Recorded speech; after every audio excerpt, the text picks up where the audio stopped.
Hey guys, what's going on? It's Mike with FormAWin here to help you guys get your first engineering job. Today we're talking about how to maximize your internship. Take some notes, grab a pen, piece of paper, let's rock.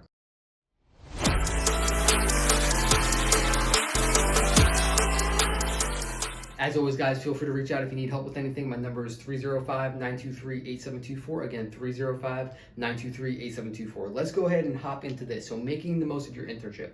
This is such a broad topic. It is such a niche topic, but also the most important thing for you to be doing. Assuming you have your internship, but if you do not, you can still take notes and learn a lot from this. I promise. Just apply it to any area of your life, but specifically in engineering. There's a big culture thing that you need to really adapt and overcome and insert, especially when you're going into a company. This is your passion. You're doing engineering because you love it. You're here because you want to develop. You're here because you want to grow, you want to learn, you want to make the most of it, and you want to be a leader. So with that said, right, we need to take different actions to not be average. Just by definition, if you take everyone that's average, right, and you want to be exceptional, by definition, you have to be different than everybody else, right? So when making the most of your internship, apply that, but again, how I said this applies to other aspects of life and everything. Go in ahead, just write down what other people are doing that you would consider average or you would see that everyone else is doing. Maybe that's the way they do homework if you're in classes, in an internship, whatever it is, right? And then start identifying some areas for you to be exceptional and for you to be different. But today, I'm gonna talk to you through a little bit of an analogy. This is gonna be a relatively quick video, but very thoughtful too.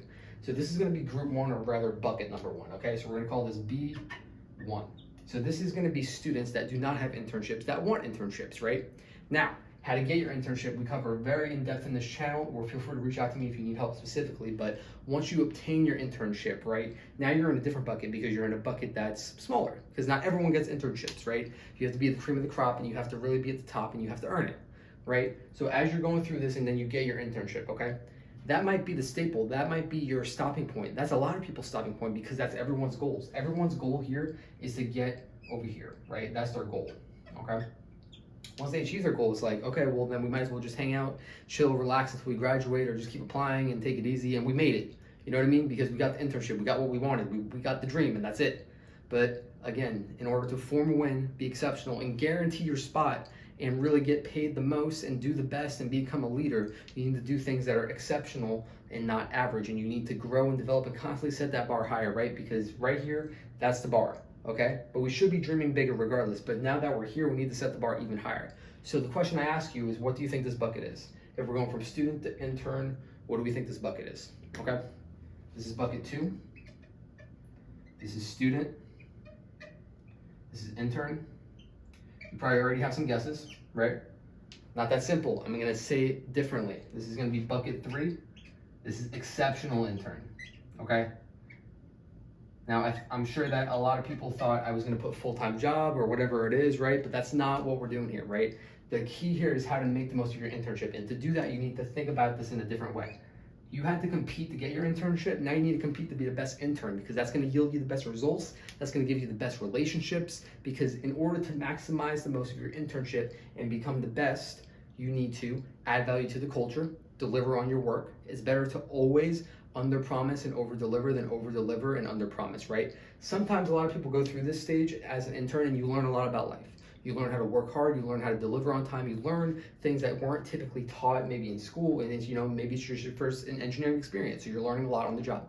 Obviously, right? Once we kind of get past that and they're gonna expect you to be new and you need to learn and adapt quickly. That's why you're listening to this. That's why staying tuned for FormAWin is super important, because as you're going through all these stages, you're gonna learn some different things, but if you really hop on it and compress your time frame, you're gonna be able to develop, guarantee an offer, and grow faster. So a few key things that you can do to make the most of this internship is, how I said, build the culture, add value, deliver on time, and all that. But at the same time, you can pick up some different processes. Whatever engineering place that you're at, firm, company, business, whatever it is that you have an internship for, the biggest thing here is looking at their processes, and then maybe you can add a new process in there to make things more smoother. Maybe your time onboarding, right? That's the easiest thing for you to just start with. Like, jot down everything for your onboarding process and then say, okay, how can I make it better? That's something that can always be improved, that's always changing, that's constantly changing in every company. So that's something that you can add value to immediately, because week 2, week 3, whatever it is, you can say, hey, I actually made a document that's easier to onboard people next time, or whatever it is, because I know you guys hire a lot of people, and here's what I can do to really help you out. Here's the document, enjoy, right? And the key with this is I wouldn't necessarily clock that time. The big thing here too for making the most of an internship is a lot of people abide by the hourly work week, where if you say, okay, the maximum you're allowed to work is 15 or 40 hours, whatever it is, right? Whatever it is for you. Every other intern is thinking that same thing. Okay, it's a job, I'm working here for 15, 40, but this is our lives. If you're super passionate and you want to be an engineer, you really need to dig in and do more. If your maximum you can work is whatever, I would tack on an extra 5 that you're not charging or you're not getting paid for, you're volunteering because you're investing in yourself to be in this top 1%. Okay, this is a little bit of a philosophical video, some strategies. Listen back, rewatch it. We went through some pretty in-depth key things, so I want you guys to really pay attention to this. Go apply this wherever you're at. Go FormAWin. Let me know if you'd help. See you on the next video.